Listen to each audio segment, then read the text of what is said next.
Congratulations to Russell Knox. In his first time qualifying for a World Golf Championships event, the Scotsman left with the victory at the HSBC Champions. Now, not only is this his first PGA Tour win, but he also becomes the first Scottish player to win a WGC title. Over on the Champions Tour, Bernhard Langer captured his third Charles Schwab Cup. I swear it's not that easy, and that's an incredible record at the season finale's Charles Schwab Cup Championship. Also a winner this week? That would be a couple of fans. A fan responded to one of Rory McIlroy's Facebook posts saying, "P.S. I still need a new driver. Any chance of one of your old Nike ones, fella?"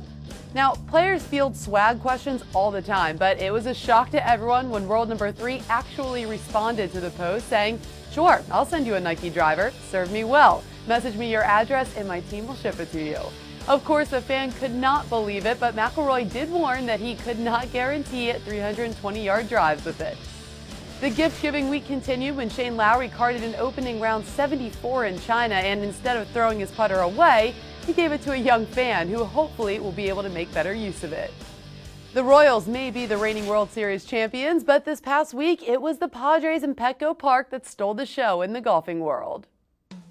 Callaway Golf and the San Diego Padres joined up this past week to turn the park into an incredible 9-hole golf course.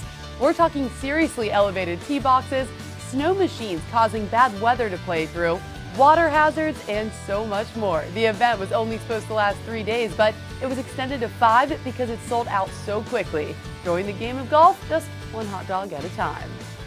Back on social media now, Jordan Spieth made his return to golf since claiming the FedEx Cup and threw some inadvertent shade Rory McIlroy's way. After landing in Shanghai, Spieth tweeted out this photo saying, 15 hours later in Shanghai and greeted by fire and Iceman at the baggage claim. Hi, Rory McIlroy. Now, McIlroy was quick to jump on world number 2, saying, "It's McIlroy Rory, actually, but considering the season you had, I'll let you get away with that one." Once again, proving that winning really does take care of everything. All right, that'll do it for this week, but I will see you next Monday after the Mayakoba Classic.